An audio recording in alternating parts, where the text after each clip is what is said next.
with just saying your name and what branch of service you were in?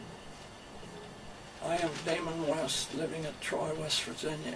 In 1942, I was teaching the 5th grade in Troy Elementary School. The next day, I was drafted. I went to Glenville, where we were signed in, and we were taken by buses to Carmichael Auditorium in Clarksburg, West Virginia, for a physical examination. Now they must have been close to 20 doctors in that auditorium in little booths where they gave you a physical examination that I would say offhand it lasted 3 to 5 minutes. In other words, if you walked in and could walk out, they said you were eligible. From there, we boarded a train in Clarksburg and went to Fort Hays, Columbus, Ohio. At Columbus, Ohio, we were given uniforms.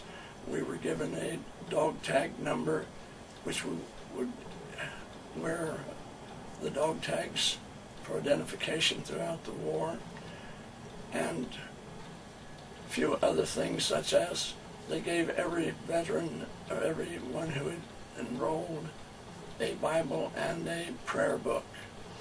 From Fort Hays, Columbus, Ohio, by train, I went to basic training, Camp Joseph T. Robinson in Arkansas. 6 weeks of basic training.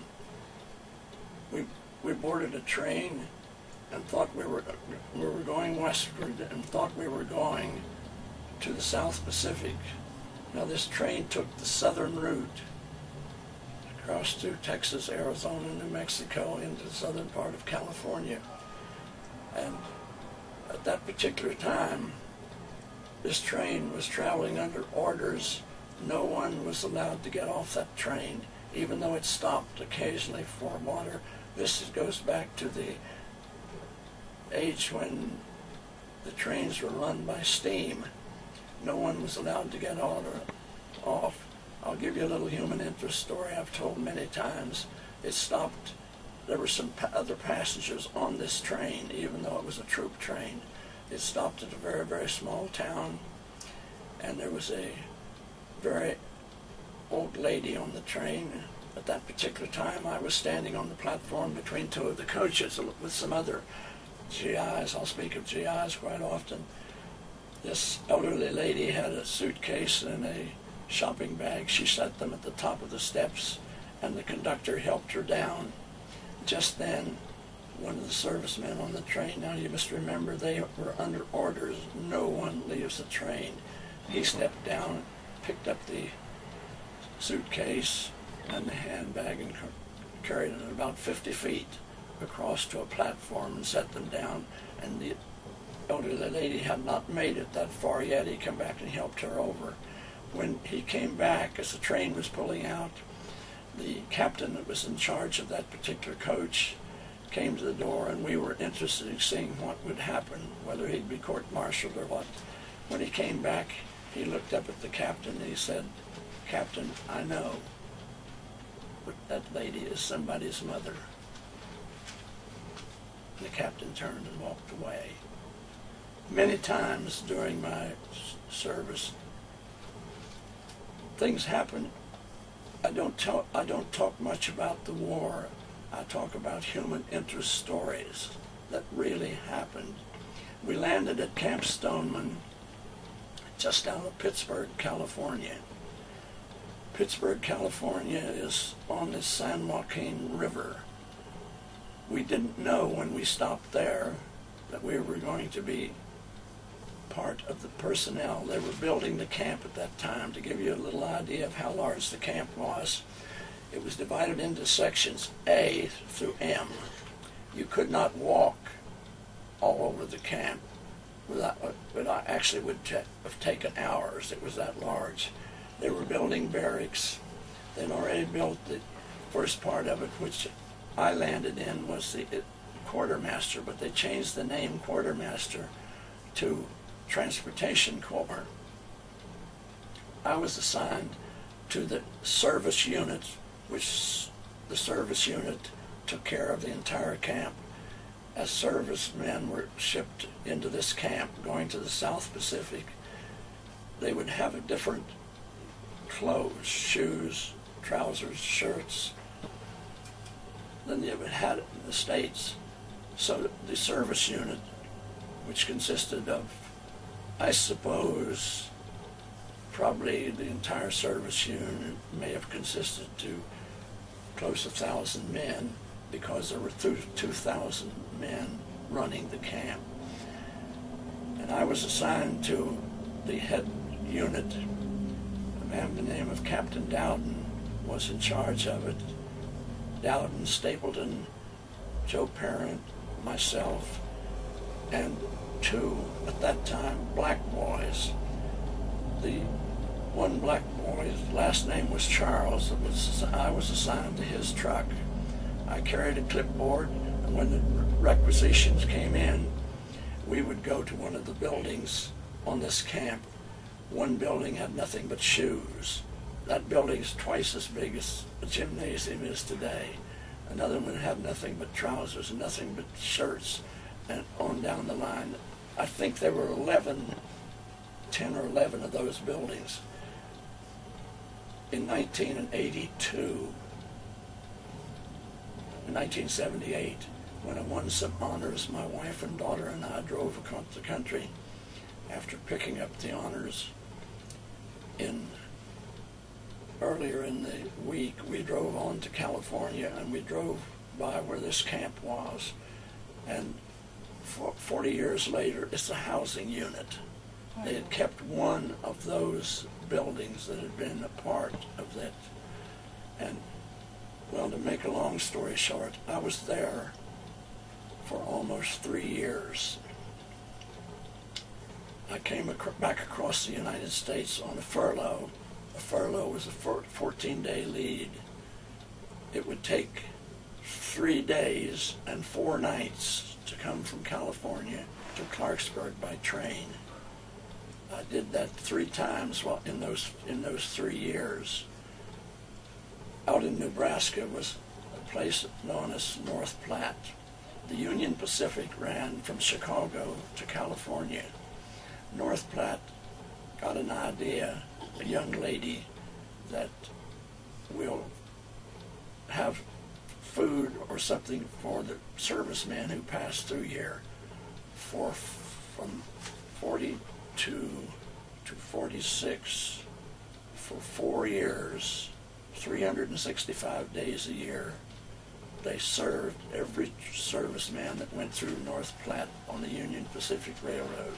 I passed through there 6 times, 3 times going east, 3 times going west. You say, how can you serve that many? 125 towns or cities in the state of Nebraska gave them help. There was somebody, they took over the Union Pacific Railroad station, put tables through the center of it.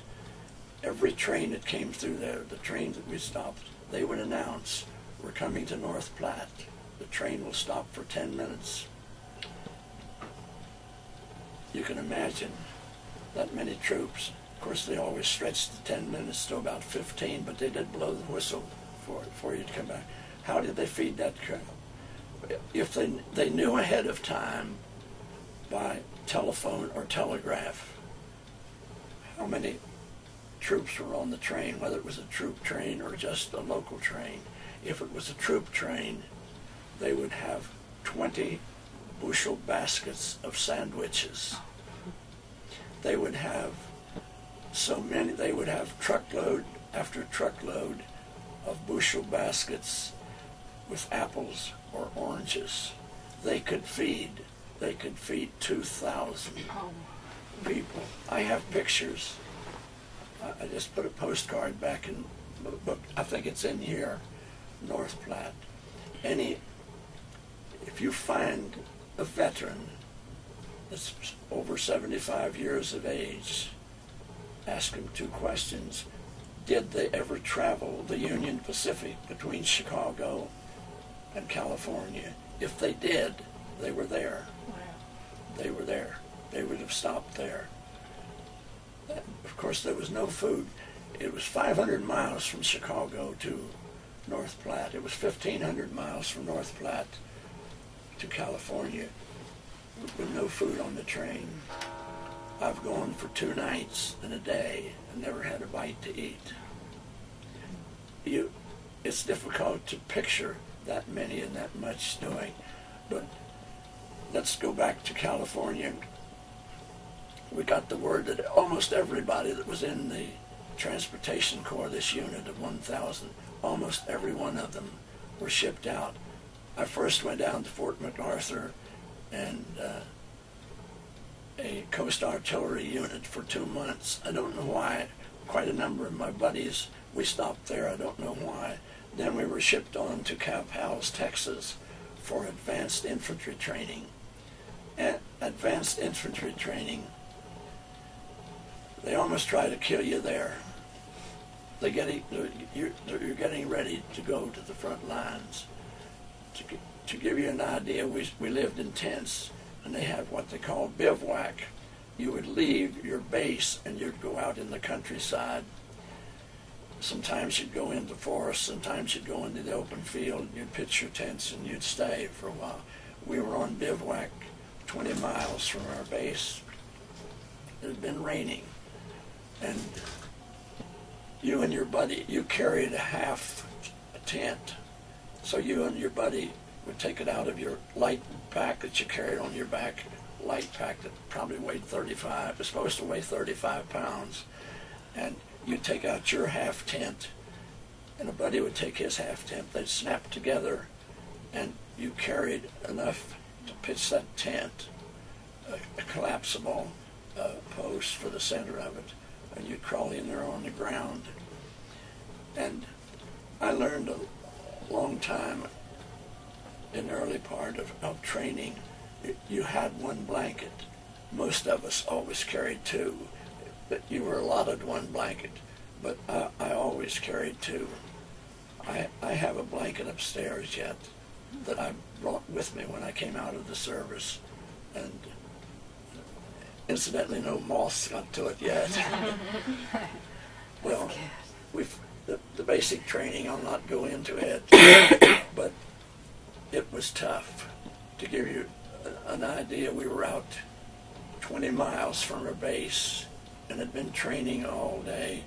Now, in training, you do the same thing that you're going to do. At that time, they don't fight a war now like they did then. You were trained to take a hill, and we being in the infantry, the field artillery was there also.